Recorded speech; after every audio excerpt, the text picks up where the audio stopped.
जैसे ही चौधरी की आंख खुली, उसने देखा कि चारों ओर उजाला फैल चुका है और सूरज निकल आया है। तभी वह घोड़ी से बोला, सुनो, अब मैं घर की ओर रवाना हो रहा हूँ, मुझे देर हो रही है और मुझे राजा के सवाल का जवाब भी देना है। यह सुनते ही घोड़ी बोली, तो आओ, मेरी पीठ पर बैठ जाओ, मैं तुम्हें तुम्हारे घर तक छोड़ देती हूँ। चौधरी ने कहा, हाँ क्यों नहीं। इतना कहकर चौधरी घोड़ी की पीठ पर बैठ गया और घोड़ी जंगल की ओर दौड़ पड़ी। और रास्ते में चौधरी ने घोड़ी से कहा, सुनो, घर चलने से पहले राजा के सवाल का जवाब दे देते हैं, सीधा राजा के महल की ओर चलो। घोड़ी बोली, हाँ जरूर। फिर घोड़ी तेजी से दौड़ती हुई राजा के महल की ओर पहुंच गई। महल के पास पहुंचते ही चौधरी घोड़ी से उतर गया और घोड़ी से बोला, ठहरो, मैं अभी आता हूँ, पहले राजा को उनके सवाल का जवाब देकर आता हूँ। घोड़ी ने शांत स्वर में कहा, ठीक है, मैं यहीं इंतजार कर रही हूँ।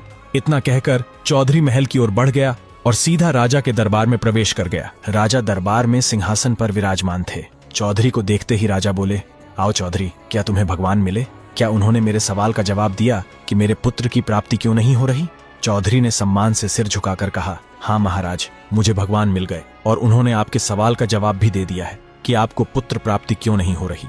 राजा व्याकुल होकर बोले, चौधरी जल्दी बताओ, भगवान ने क्या कहा? मेरे पुत्र न होने का रहस्य क्या है? चौधरी ने कहा, महाराज, भगवान ने बताया है कि आपके पूर्वजों, आपके दादा परदादा ने ब्राह्मणों को दान में भूमि दी थी, लेकिन आपने वही भूमि उनसे वापस छीन ली। उसी अन्याय के कारण ब्राह्मणों का श्राप आप पर लगा है और उसी श्राप के कारण आपको पुत्र प्राप्ति नहीं हो रही। फिर चौधरी आगे बोला, यदि आप वह भूमि फिर से उनके नाम करवा दें या पुनः उन्हें दान में लौटा दें तो उसी दिन से आपकी रानी गर्भ धारण कर लेगी।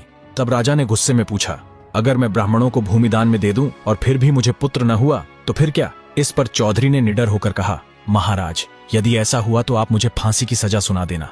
मैं अगले 9 महीने तक आपके दरबार में गुलामी करूंगा, आप जो कहेंगे वही करूंगा, कोई शिकायत नहीं होगी। उसके बाद उसी दिन राजा महल की सबसे ऊपरी छत पर पहुंचे और ऊंची आवाज में घोषणा कर दी, सुनो, जिन ब्राह्मणों की भूमि मेरे पूर्वजों ने दान में दी थी और जिसे मैंने उनसे वापस छीन लिया था, मैं आज उसी भूमि को वापस लौटा रहा हूँ। जो जो भूमि तुम लोगों की थी उस पर फिर से अपना अधिकार कर लो। आज से वह भूमि पुनः तुम्हारी है। राजा की यह घोषणा सुनकर पूरा राज्य हिल उठा। आगे क्या हुआ, यह जानने के लिए चैनल को सब्सक्राइब कर कमेंट में नेक्स्ट पार्ट जरूर लिखें।